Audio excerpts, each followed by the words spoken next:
Olá, bem-vindos à Central 900. Aqui a gente fala mais sobre comunicação e como ela acontece na prática. Eu sou a Marina Orfali, jornalista formada aqui pela Casper, e o nosso chamado de hoje é sobre podcasts.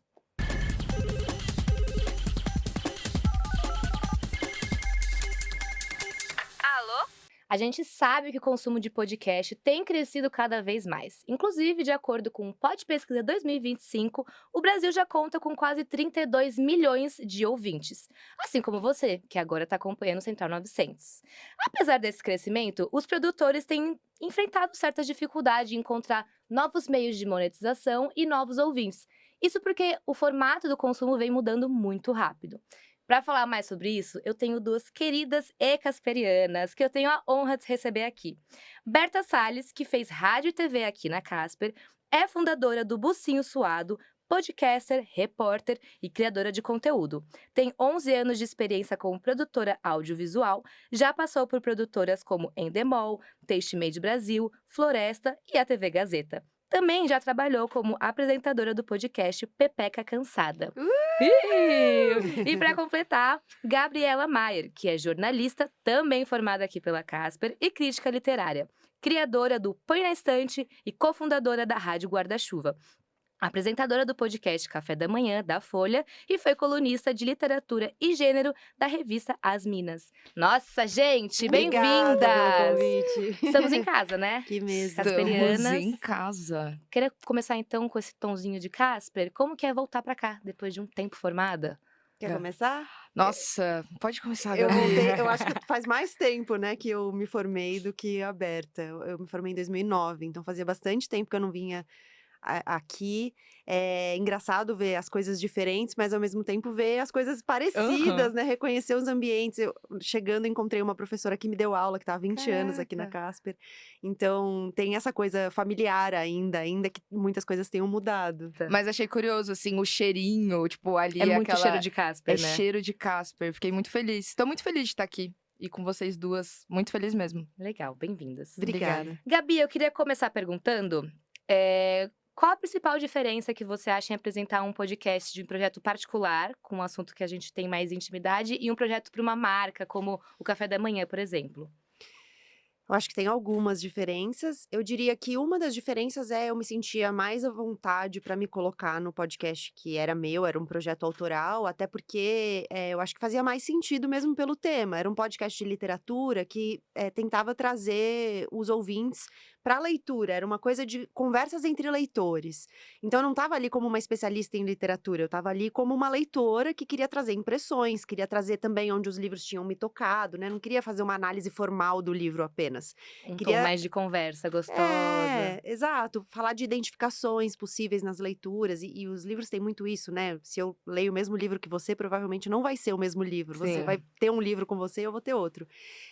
E no Café da Manhã, a gente está falando de temas mais áridos no geral. Então, a gente fala muito do noticiário político, do noticiário econômico. Eventualmente, a gente consegue fazer uns episódios mais leves, mais relaxados, de comportamento. Mas, no geral, temas mais áridos e que demandam, acho que uma sobriedade maior, uma seriedade maior e um distanciamento maior também, porque eu tô ali como uma entrevistadora que quer saber o que as pessoas que estão ali para conversar com a gente, ou repórteres do jornal, colunistas, né, ou especialistas naqueles temas têm para dizer. Então acho que é um outro jeito de se colocar na conversa, sabe? Sim. Tem algum preferido? Eu gosto dos dois, assim, eu acho que talvez esse seja uma coisa que eu consigo fazer bem, assim, eu consigo navegar, eu acho, por esses dois mares, sabe, que são Sim. diferentes e que eu acho que se encontram de vez em quando. No café a gente tem um quadro de sexta-feira, né, sempre no finalzinho do episódio, que é o debate do fim de semana, que a gente brinca que é o debate muito importante sobre uma coisa totalmente desimportante, é sempre um jeito de aliviar ali, e é uma ocasião em que a gente se coloca mais, nós os apresentadores, né, e aí eu acho que tem algum nível de encontro. Mas, enfim, eu acho que eu gosto dos dois, e eu acho que tem momentos bons para os dois e temas bons para os dois também. Legal. Hoje em Fiquei em dia. cima do muro, né? Ficou. Mas respondeu Mas é bonito, isso. eu gostei. Mas posso fazer um adendo? Eu acho muito gostoso te ouvir dando notícia. Você e a Magê, vocês têm um jeitinho e a personalidade de vocês que imprime na notícia, não sei explicar. Eu acho que tem mesmo uma coisa nossa. Os ouvintes comentam isso, né? Que é diferente ouvir cada um de nós dando uma informação ou fazendo Super. perguntas também. Porque as perguntas também vêm disso. Ainda Claro. que elas tenham um distanciamento, elas vêm do nosso repertório. Então, a gente faz uma troca ali, monta a pauta conjuntamente. Mas acho que a mesma pergunta, se eu for fazer ou outra pessoa for fazer, vai ter alguma nuance Assim ali como de… uma leitura de livro, né? Exato, Um pra cada um. exato. Existem vários tipos de podcasts e hoje em dia de todos os assuntos possíveis e imagináveis, né? Eu queria que você contasse um pouco da sua experiência em diferentes formatos e para diferentes públicos também. Eu já sou da área do entretenimento, né? Fiz rádio e TV e eu entrei no mundo do podcast por conta da escrita. Eu escrevia numa newsletter da Camila Frender, que é do Noia Minha. Chamava Associação Sem Carisma. E aí, a gente foi vendo que o público de podcast, enfim, foi crescendo, né? E essa demanda foi crescendo. E a partir da minha escrita, eu escrevia muito sobre dates ruins, sabe? Já passou por isso? Alguém já passou? Quem nunca? Quem nunca, né? E isso começou a gerar um engajamento, etc. E a gente pensou em formatar, fazer um podcast com 3 mulheres. Uma jornalista, que é a Bela Reis, filha da Flávia Oliveira, sabe? Uhum. E a Thaís Iodelli, que escrevia, né, sobre livros. Aí a gente falou, vamos tentar entrar nesse mercado? Fazer um podcast voltado para mulheres que estão cansadas de se relacionarem com homens hétero top? Tem tantas, né? Muitas! Público não vai faltar para consumir. Não faltou. E aí daí eu pensei no nome, Pepe Cansada, né? Que é a Pepeca cansada mesmo. E escrevemos o podcast inicialmente para falar só sobre relacionamentos, mas o universo, né, feminino engloba muito mais coisas. Então a gente foi indo para essa vertente. E aí hoje em dia eu falo sobre esporte, saúde mental, enfim, foi ampliando muito ali o guarda-chuva do que dá pra falar no mercado. E o ano que a gente começou a fazer o Pepe Cansada foi justamente ano de pandemia. E então foi quando os podcasts cresceram muito, né? A gente teve muita gente querendo investir e tal. Então foi uma experiência… Eu até esqueci sua pergunta, desculpa. Era isso, como que é fazer para diferentes formatos, diferentes públicos, essa transitar em diferentes públicos. Eu acho que eu trabalho muito em cima de uma linguagem mais cômica. Sim. Então, às vezes, quando é pedido de cliente, assim, como eu também trabalho com a minha imagem, eu adapto pra minha linguagem. Eu tenho mais essa liberdade de adaptar pra minha linguagem e ser mais descontraído, assim. Mas é isso. Legal, dá o seu toque. Dá o toquinho.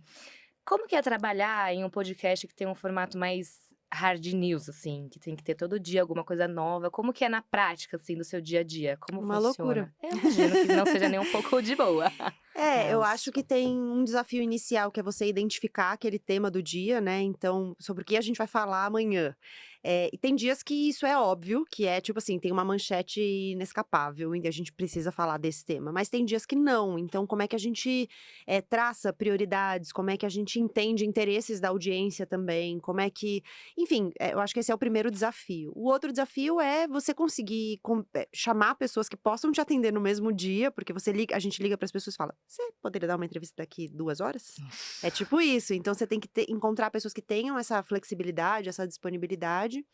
E tentando ao máximo diversificar. E eu acho que esse é um Maior desafio, né? É um desafio enorme, porque assim, eu acho que tem uma coisa que é óbvio que é sempre mais fácil a gente ligar para quem tá na nossa agenda. Então, a gente tem feito um trabalho no Café, inclusive, para diversificar fontes, ter cada vez mais pessoas meio na manga, já fazendo um mapeamento, inclusive. A gente liga, às vezes, para as universidades, pede contatos de pessoas que falem sobre alguns temas que aparecem com frequência. Você pode já deixar o contato com a gente? Porque na hora que a gente precisa, é isso, a gente precisa ligar e falar, você pode falar daqui 2 horas? Pra hoje. Exato. Então, fazer esse trabalho para tentar diversificar fontes, para diversificar tudo, né? Diversificar gênero, raça, perspectivas, né? Pessoas que pensem diferentes de outras pessoas. Eu acho que tem uma característica do café que é o café entrevista uma pessoa por vez, né?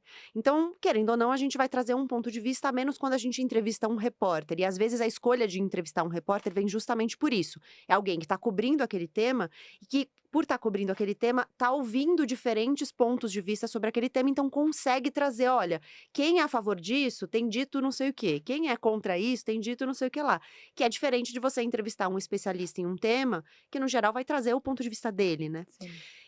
Então, assim, eu acho que diversificar fontes é uma forma também de cada vez que a gente volta a um tema que já foi tratado, você trazer outros olhares, porque eu acho que tem uma fidelidade dos ouvintes. Eu acho que, claro, sempre vão ter aqueles ouvintes que ouvem de acordo com o tema, isso me interessa, eu vou ouvir, isso não me interessa, eu não vou ouvir, mas tem uma fidelidade, tem ouvintes que ouvem todos os dias e acompanham essa construção de perspectiva coletiva, que é, vou entendendo melhor esse tema cada vez que ele é tratado, cada vez que ele é abordado. Então, trazer pessoas que pensem diferente sobre esse tema também é interessante por causa disso, porque você vai montando esse quebra-cabeça para construir a sua avaliação sobre aquilo que está sendo tratado, Sim. né? Às vezes falta assunto.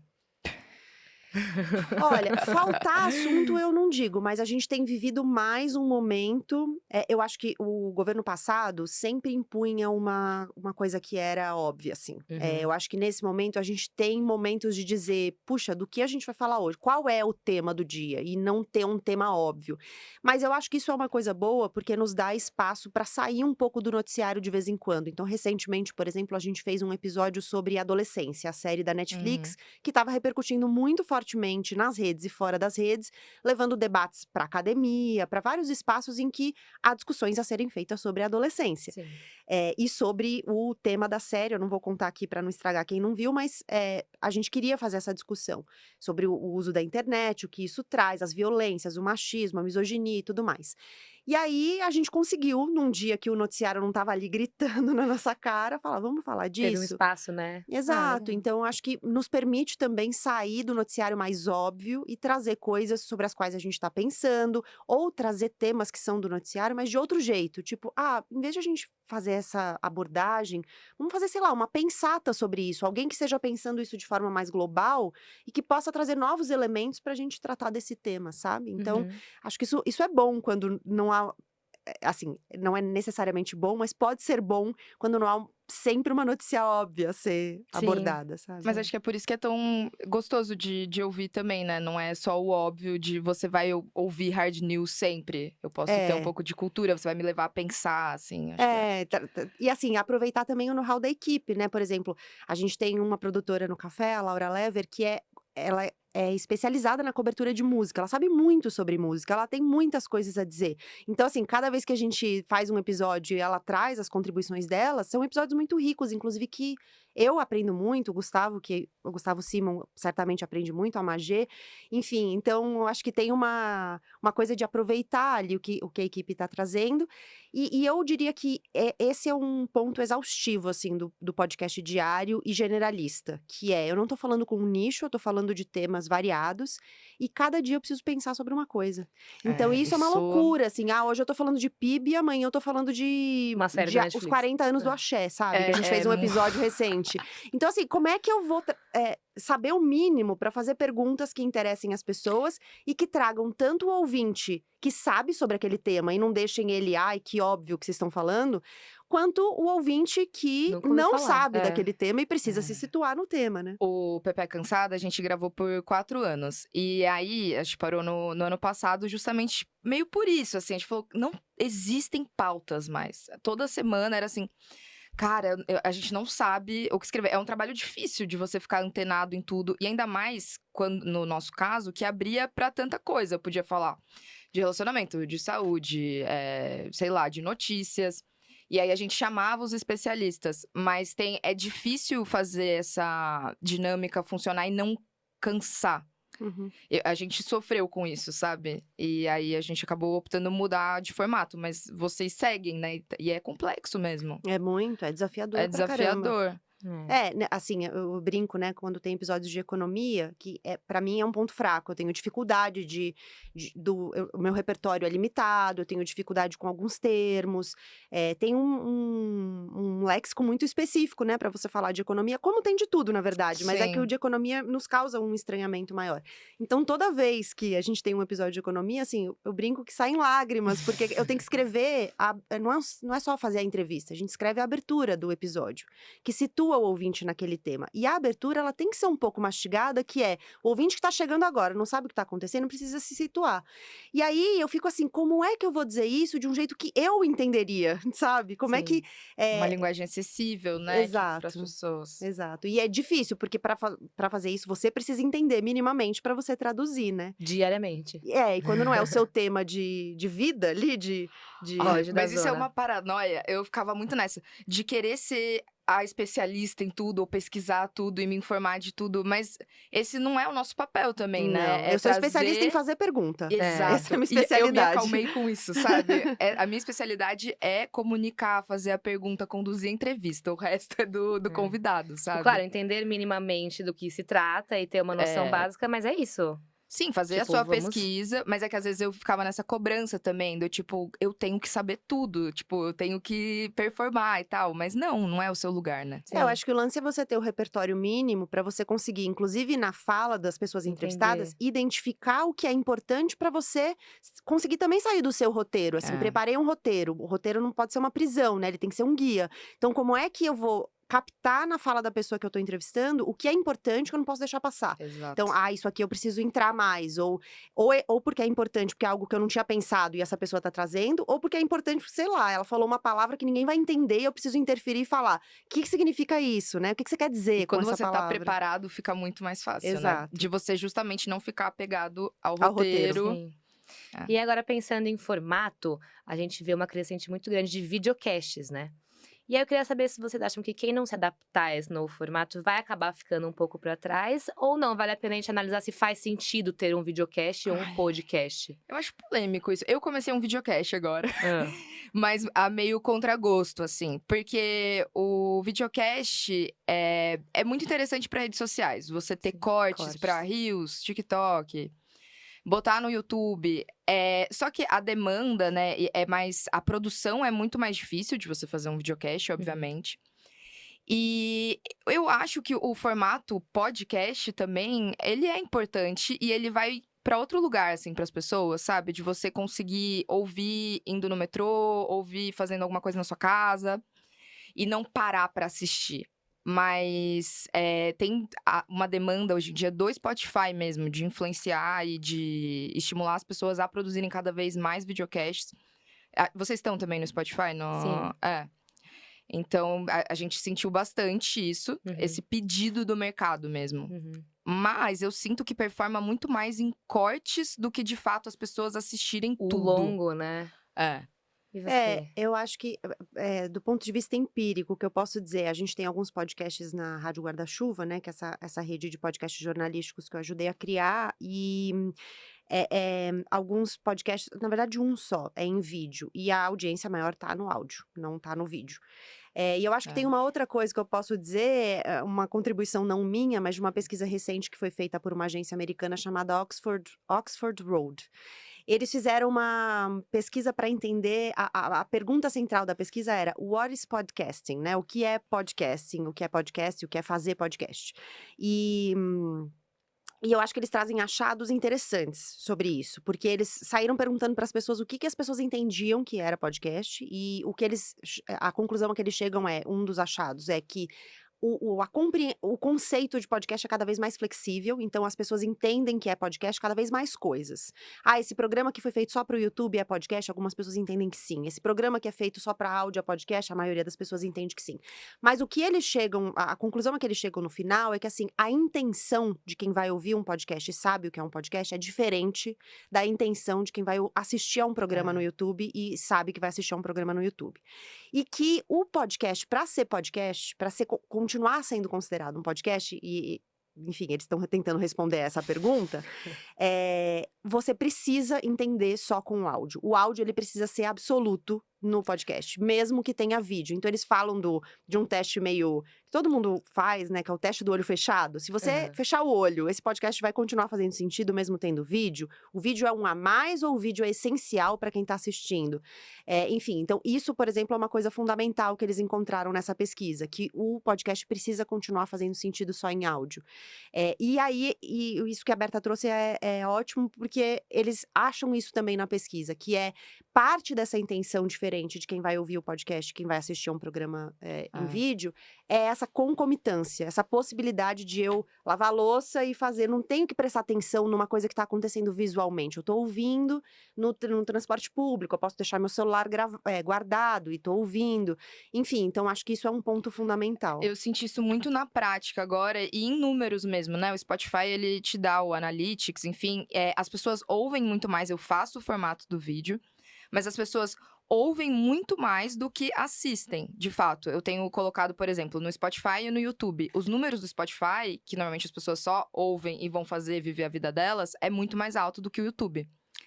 Então, acaba performando, de fato, muito melhor. É muito mais, assim, atrai o público ali no TikTok, no Reels, com aquele corte bonitão. Mas o que vai valer é o conteúdo em áudio, assim. Eu acho, pela minha experiência, pelo menos. E é bom, assim, pensar em quem vai produzir exatamente isso, né? O vídeo tem que ser um complemento se for um videocast. Show, vai ter o corte, vai ter o engajamento. Sim. Mas a pessoa tem que conseguir entender tudo somente escutando. Isso é o Exato. que faz ser um podcast, né? Exato. Olhando um pouquinho para o cenário internacional, eu queria trazer o exemplo do podcast Call Her Daddy, da Alex Cooper.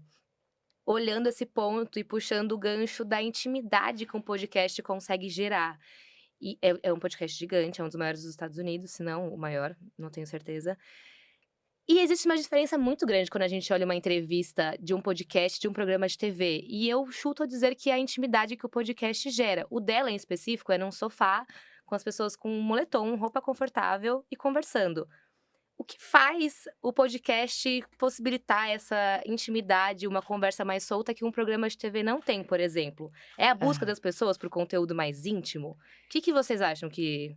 Eu senti muito isso, assim, na época do Pepeca, que eu conseguia abrir vulnerabilidades e as pessoas se conectavam totalmente através da minha vulnerabilidade. Quando eu comecei, o meu sonho era ser apresentadora de TV. E eu acho que existia muito uma caixa, sabe, para essas pessoas. Elas pareciam muito irreais, intocáveis, e elas não podiam ter vulnerabilidades. E aí, quando eu comecei a falar de relacionamento, de todas as merdas que aconteciam, dos meus fracassos, sabe? E das minhas paranoias com insegurança, autoestima, foi quando o público me conheceu de verdade. E se conectou e falou, cara, eu me identifico aqui. Sim. E foi muito especial, assim. As pessoas sabem de histórias, vêm se abrir comigo sobre o corpo dela, sobre a relação com a autoestima. É muito rico, assim. É muito rico, né? Ah. Você alcança um se sentir à vontade dos convidados também, não só dos ouvintes, né? O podcast da Alex, por exemplo, ela recebe um monte de gente muito, muito famosa que falam coisas que nunca falaram em outras falariam. entrevistas, assim. As pessoas se sentem à vontade, né? E eu acho que o cenário tem a ver também. Ser um sofazinho confortável, numa roupa mais à vontade, do que ser um estúdio de TV tem cheio aquela- de câmera e cheio de luzes, né? E produção. Sim. E eu acho que tem uma coisa que assim, eu vim de rádio e TV, então a relação com os ouvintes, com os telespectadores, era muito diferente da relação com o podcast. Em TV era uma coisa muito da imagem, então acho que tinha uma glamorização, assim, Muito. há um distanciamento, inclusive porque as pessoas te enxergam de um jeito glamorizado, o jeito que as pessoas olham quem tá na TV, a expectativa que existe em relação a quem tá na TV é uma coisa muito doida. Aí veio o rádio, aí eu fui pra rádio. No rádio, eu acho que tem uma coisa de as pessoas se sentirem suas amigas, né? Porque elas te ouvem todo dia, no mesmo horário. Tem algumas pessoas, eu trabalhava na Band News FM, que é 24 horas notícias, então eu fazia 3 jornais no ar. Então eu tava lá, vários momentos que as pessoas ligavam o rádio, elas escutavam a minha voz. E elas criam um vínculo com você. Tem o lance de que tem um WhatsApp direto, quem responde é o apresentador na Band News, é a pessoa que tá apresentando que responde. Então você estabelece ali um vínculo e tudo mais.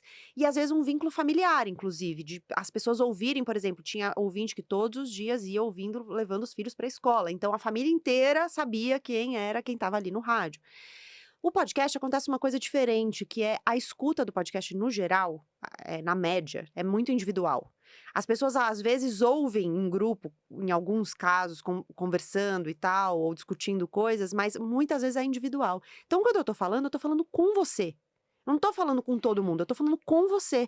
E mais do que isso, no geral, eu tô falando no seu ouvido. E não é qualquer pessoa que eu deixo falar no meu ouvido, entendeu? Exato. Então, eu acho que isso muda tudo. Verdade. Muda, inclusive, o jeito que eu falo. Se você ouvir a minha locução, a minha narração, quando eu tava na rádio e agora no podcast, é diferente. Porque, Mais assim, íntima mesmo, é lógico, né? eu tô falando no ouvido da pessoa. Eu não posso falar com o mesmo entusiasmo. E Gabi, não sei se Talvez, você né? lembra, você falou isso de, falar com você. Teve uma aula aqui na Casper, uma aula de rádio, que algum professor falou. Para você se aproximar mais do seu público, quando for fazer uma entrevista e tal, nem existia podcast na época. Sempre direciona como se você estivesse falando direto com a pessoa, tipo, porque você, e pra pessoa sentir essa proximidade. Não sei se você lembra dessa aula. Não lembro dessa aula. Cara, eu nunca esqueci disso. E aí eu levo isso muito também pros podcasts e pros posts. De sempre ter uma comunicação mais acolhedora e mais direta, assim. Eu tô falando com você, eu tô aqui, ó, no pezinho do seu ouvidinho. Isso muda tudo. Eu acho que Nossa, isso e a muda questão tudo do fone de também. ouvido também não tinha parado pra pensar. É mais próximo do que um rádio no carro mesmo, né? muito mais Tipo, próximo. Tá aqui, né? Então, Tá e aqui. assim, isso muda tecnicamente, porque o áudio precisa ter uma qualidade que é diferente da qualidade do rádio, que você vai ouvir com ruído da buzina, com trânsito, com não sei o quê. Ou mesmo as pessoas que ouvem em casa, no geral, colocam lá no YouTube para as rádios hoje estão no YouTube também, então colocam lá no YouTube para tocar, ou no rádio tem um monte de coisa acontecendo na casa. O podcast não, você tá ouvindo no seu fone. Agora um monte de fone de cancelamento de ruído, então você ouve muito o áudio. Todos os Então, detalhes. tecnicamente muda, a voz muda, o É. jeito de se colocar muda. Então, acho que é outra intimidade mesmo. Sim. A gente viu recentemente alguns casos de podcasts grandes que se envolveram em algumas polêmicas em relação à roteirização e à pesquisa de convidados. E aí a gente sabe que existem muitos formatos de podcast que estão surgindo, uns mais descontraídos, outros nem tantos, um mais bate-papo, outros mais aprofundados. Mas eu queria que vocês falassem a importância de, ainda assim, uma boa roteirização, uma boa produção, uma boa pesquisa. Qual o papel do radialista e do jornalista nesse processo do podcast, assim? Não dá pra chegar e, oi, gente, ai, Berta, Gabriela, como que... Eu acho que até dá, né? Quando Dá. você é uma pessoa Dá. que tem repertório mínimo, até dá. Mas, obviamente, vai ficar muito melhor. A diferença é... Você consegue, às vezes, gritante. ouvir e perceber se houve pesquisa ou não, pelo Sim. tipo de pergunta, pelo, né? Mas eu acho meio complexo, porque assim, eu acho que você tá falando. Tem muitos podcasts muito grandes que fazem isso, né? Que às vezes o apresentador vem quase que despreparado, assim, pra Sim. entrevistar outra pessoa. E usam é proposital, é pra ser mais descontraído. Mas eu acho muito complexo, ainda mais porque essas pessoas têm equipes normalmente pra dar tudo mastigado pra eles ali, fazer uma pesquisa Não do é ele convidado. sozinho, né? Que... Não é sozinho. Então,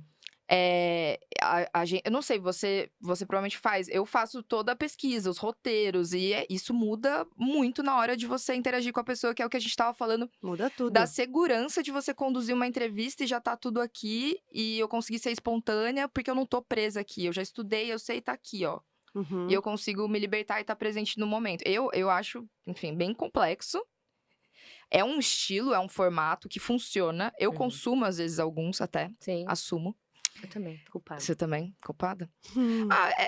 Mas é um formato, eu acho, às vezes, um pouco desrespeitoso com o convidado, em alguns casos.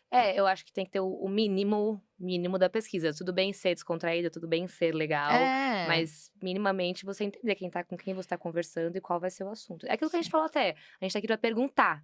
Ok não saber sobre tudo, Claro. mas você precisa ter E assim, a descontração não tá nisso, na minha avaliação, né? A descontração, ela pode estar no jeito que você fala, nas perguntas que você faz, mas não em você chegar e falar assim, e aí, fala aí alguma coisa, né? E aí? E Solta, sobre vai. não sei o quê? Conta aí, sabe? Uma coisa Sim. muito genérica. Pra mim, isso não é descontração, isso é despreparo, são duas coisas diferentes. E é despreparo também. Às vezes você pega uma pessoa que fez diversos trabalhos e pode falar e acrescentar super sobre esses trabalhos. É quase como se você ignorasse toda a carreira e trajetória da pessoa, né? Uhum, Então, uhum. acho meio... Sim, Obviamente, não precisa saber de tudo, mas bom ter um preparo, né? um galera? preparo é bem legal. Depois da pandemia, a gente tava falando dos videocasts, né? E eu sinto que a forma de consumir podcast depois da pandemia mudou bastante. Inclusive com o surgimento de vários podcasts gigantes que estão super em alta, como a gente falou agora. E não só de novos podcasts, mas de hubs de comunicação mesmo, né? Então a gente tem o Pod Delas, o Podpah, o Flow, que eu acho que mudaram a forma de rentabilizar mesmo os podcasts. Então, fazendo quadros dentro de um grande hub de comunicação, novas formas de monetizar, de fazer uma publi inserida, ou de alugar o estúdio, como o Flow faz bastante. Como que vocês enxergam o futuro disso, assim? Ou pelo menos como tá indo, como o caminho vem se fazendo? Eu fui muito afetada por esses grandes podcasts, porque o pedido hoje em dia de um cliente mudou, assim. O que o cliente espera, uma marca, quando vai te contratar. Exemplo, vai. Quando começou o Pepe Cansada, a gente escreveu os roteiros, gravou um piloto. E para viabilizar e fazer como que uma produtora produzisse, a gente vendeu para uma marca de cosméticos, os 6 primeiros episódios. Só que uma produção só de áudio é uma coisa diferente. E naquela época também não existiam tantos outros podcasts para se investir. E aí, hoje em dia, eu sinto que as marcas procuram muito mais nomes grandes e esses hubs grandes. Uhum. E mudou, assim, um pouco a forma de investir. Tipo, podcasts como o meu, por exemplo, a gente teve que parar de fazer. E Sim. voltar a fazer em casa por conta dessa mudança de mercado mesmo, assim, sabe? Sim. E hoje em dia, tipo, o Podpah, por exemplo, eles têm um prédio só deles, com diversos estúdios que eles locam pra outros podcasts. Virou um negócio, um E megazord. é como uma grade de programação de TV mesmo, se você vai de parar pra TV. olhar, né? Tipo, todo dia tem algum quadro diferente, Virou um com megazord o patrocinadores negócio. diferentes, virou uma coisa gigante. E eles locam estúdio pra outros podcasts, então mudou muito, assim, o formato do mercado mesmo. Sim. As pessoas vão ter que se reinventar, né, pra conseguir. Eu acho que tem um desafio que eu vou citar de novo a pesquisa da Oxford Road, porque ela é recente, eu acho que ela traz insumos interessantes para a gente pensar. Assim, é uma pesquisa que trata do cenário americano, então nem tudo se aplica a rigor para a gente, mas eu acho que os movimentos eles são um pouco semelhantes, a gente consegue aproveitar elementos que eles trazem. E uma das coisas que eles captaram nessa pesquisa é exatamente o que aconteceu na pandemia. Porque o que aconteceu foi, houve um boom de produção, e depois uma queda. E por que isso? Porque a audiência não cresceu na mesma proporção dos programas criados. Então, nos Estados Unidos, eles trazem um número, por exemplo, que os ouvintes de podcast cresceram de 100 milhões para não sei quantos milhões, 116 milhões, se eu não estou enganada. 16 milhões de novos ouvintes. Os programas foram de 800 mil para 2 milhões. Ou seja, os programas mais que dobraram. Então, como é que você acomoda esses programas todos numa audiência que não cresceu proporcionalmente? E como é que você acomoda a grana? Porque você vai ter grana para 2 milhões de podcasts? Quem vai sobreviver? Então, por que eles veem a queda? Porque eles entendem que as pessoas se animaram, vamos fazer, isso aqui dá para fazer de casa, a gente tá distanciado, vamos fazer. E de repente elas perceberam, puxa, mas talvez não seja tão simples assim fazer um podcast, custa dinheiro, eu não tenho um patrocinador, não tô conseguindo um patrocinador e pela minha audiência não consigo provar para um patrocinador que ele deve investir em mim. Mas teve Então, uma elas param de mudança fazer. até das próprias plataformas, que antes elas não monetizavam o seu conteúdo. Por exemplo, quando você coloca um vídeo no YouTube, se ele performa bem, você consegue ser monetizado. Mas as plataformas de áudio antes não monetizavam. Hoje em dia, você já vê essa mudança. Então, a gente dependia para produzir de publicidade. Apenas publicidade. Tipo, achar um patrocinador que consiga bancar ou produzir em casa. Com ferramentas em casa, que foi o que a gente fez por muito tempo. Hoje em dia, você já consegue monetizar em várias plataformas de áudio. O que é super legal. Uhum. E que essa mudança foi uma pressão mesmo de vários podcasters em cima das plataformas de áudio. Do tipo, gente, a gente tá produzindo aqui conteúdo de graça, Sim. movimentando a sua plataforma e cadê? E acaba sendo mais difícil para os pequenos podcasts ou para quem acabou de criar um se manter, né, nesse mercado que é isso, as principais marcas e publicidades estão focadas nesses gigantescos, assim. É É. importante eu acho dar a que- voz, né, o espaço um pouco também para os menores. Sim. Se o seu podcast é menor, mas é muito nichado, eu acho que é mais fácil. Porque você consegue provar ali ou apresentar para as marcas, para potenciais patrocinadores, que tem uma coisa qualitativa ali que sei lá, eu faço o meu podcast antes, né, o Põe na Estante, era um podcast de livros. Todo mundo que ouve esse podcast lê livros. Todo mundo consome livros. Então, assim, você tem uma qualidade ali naquela audiência que, por mais que eu não chegasse a 50 mil ouvintes, eu consigo te dizer que todas as pessoas, se você tem, sei lá, uma marca que está ligada ao universo literário, todas as pessoas ali são potenciais consumidores, né? Enfim. Mas se você tem um podcast que não é tão nichado, é mais difícil, eu acho, você conseguir trazer esse valor. Porque aí o que vai contar é o número, né? O que vai contar é a quantidade de ouvintes. Eu também tive muito essa sensação, assim, de as marcas procuravam muito a gente porque o nosso público era muito engajado. Podia não ser o maior em números. Mas pra mim, e até hoje em dia como criadora de conteúdo, o que vale é muito mais o engajamento mesmo. Quanto que a comunidade interage e se identifica com você, sabe? Do que grandes números, Do que um número gigantesco. Você vê um monte de gente que tem, tipo, mais de 1 milhão de seguidores ou de ouvintes, mas que... Quem são essas pessoas? Onde elas estão? Sim. E pensando, então, pra quem quer criar um podcast agora, assim, quais são os principais desafios que essa pessoa pode encontrar em um mercado tão competitivo que a gente tá hoje? Acho que a base vem da originalidade e de você saber exatamente o que você quer comunicar e entender qual o seu diferencial. Por muito tempo eu me espelhava nos outros e falava assim, eu quero ser mais como a Gabi, que tem um perfil mais informativo, talvez, de conhecimento. E eu ficava meio que me comparando muito. Ou queria, talvez, ser igual a Marcela Ceribelli, que também é outro. Aí quando você encontra a beleza no que te faz ali especial ou diferente do jeito que você comunica, eu acho que aí você acha a chave e o caminho pra se sentir segura e fazer o seu conteúdo original mesmo. Sim. E isso é um processo, né? No início é natural que a gente imite. É natural que a gente pegue as pessoas por quem a gente tem admiração ou que fazem de um jeito que a gente acha interessante e faça como elas ou parecido com elas, sabe? Se inspire, né? Assim, eu trabalho em podcasts jornalísticos, assim, seja o podcast do o Põe na Estante, que era um podcast de literatura, ou o Café Agora, ou outros podcasts que eu já fiz, o Elas com Elas, todos eles têm uma premissa jornalística. E aí, assim, uma coisa que eu sempre digo para quem me procura falando, queria criar um podcast. É assim, eu acho que quem quer fazer podcast, primeiro, tem que ouvir podcast, não tem opção. Tem que ouvir, tem que ter referência, tem que saber o que está sendo feito, tem que saber como as pessoas estão fazendo, inclusive, se for o caso, para fazer diferente, mas assim, conhecer o que está sendo feito. Sim. A outra coisa é pensar que, às vezes, a gente acha que tem um tema que vai virar um podcast, mas a gente tem uma pauta.